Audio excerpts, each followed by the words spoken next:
It really has been an eventful offseason for the Nets thus far. You can take a look at it, but the thing that I want to circle is at the top there. Kyrie Irving opting into that $36.5 million player option, and then obviously Kevin Durant requesting that trade just before the start of free agency on Thursday, acquiring Royce O'Neal, and then agreeing to terms with Patty Mills, Nick Claxton, TJ Warren, Kessler Edwards, and Edmund Sumner.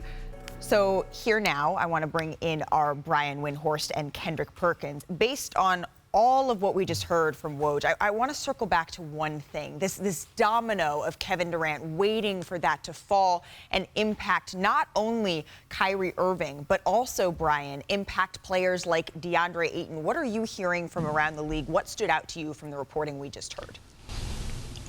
Yeah, well, from what I understand, I don't think the Nets are thrilled with the offers that they've gotten for Durant yet. I don't think that's a hot take, considering that they're, reassessing with where they're at. And I think the reason is this. It's somewhat known in the NBA that Durant prefers going to the Phoenix Suns. And the Suns offer, and what they have to offer right now, just isn't that interesting to Brooklyn. Brooklyn is interested in other things. That's why Woj and others talk about potentially needing a third or fourth team in a deal. And so if you're a team like the Raptors, or, for example, who we've heard about have interest and has had some discussions with Brooklyn, the bar that you have to clear isn't the Nets' expectation.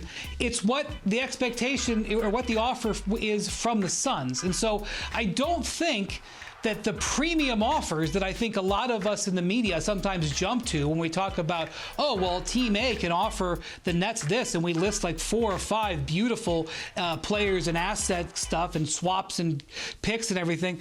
They don't often come out of the gate like that. And that's why if you study history here about superstar trades over the last 10 to 15 years, and we now have a lot of them, especially those trades that happen in the summer, there's 2 things that we often see. One, they tend to take time. They don't happen sometimes in the first week of July, especially when the trade demand comes late. And secondly, they often aren't for the haul that we always assume in the start. And especially as this pertains to the Raptors, Malika, I will refer you to the Kawhi Leonard trade back in 2018. The Raptors and Masai Ujiri, their team president, basically outlasted the market on that. Their offer, while it did have DeMar DeRozan in it, an excellent player, their offer that the Spurs ultimately took was lower than we thought was going to come for Kawhi Leonard. And so it wouldn't surprise me if Masai sticks to that same formula and tries to wait the Nets out. And that's what we're in right now, the waiting game. Well, you mentioned time, and that's something that's so interesting that Woj reported. Kendrick, you were in these locker rooms. When it comes to waiting, Woj said that, the longer this takes, the more sort of options that Kevin Durant is going to need to weigh, including looking at a team and saying, once all of these players and picks are gone, is this somewhere I want to land, play, and think I can win? How does time, in your eyes, as a player, weigh into all of this?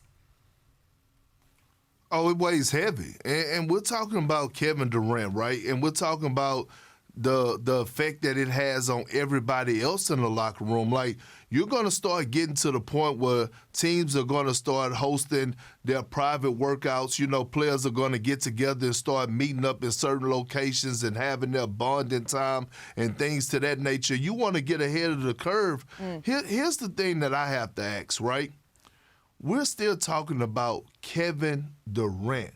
And what it's showing me right now is that the league and a lot of GMs are valuing these young up-and-coming superstars or stars that they have. When you look at a situation like the Toronto Raptors, right, I think Masai Ujiri is hesitant to include Scottie Barnes in the deal. Again, we're talking about Kevin Durant, right? So I'm looking at the league, and I'm looking at like how GMs are starting to value these young superstars, and it's very interesting to me. And it's also a wake-up call to a lot of people around the league, especially the older vets. Again, Malika, Wendy, we are talking about Kevin Durant is on the market. KD, arguably the best scorer to ever play the game of basketball, the best scorer in my eyes that's still playing right now to this day. And teams are reluctant to give up young superstars. Like, think about that for a second. Not saying that they're not, but the fact that Masai Ujiri is saying, hold on, Scottie Barnes is not included in this trade package. That speaks volumes to me.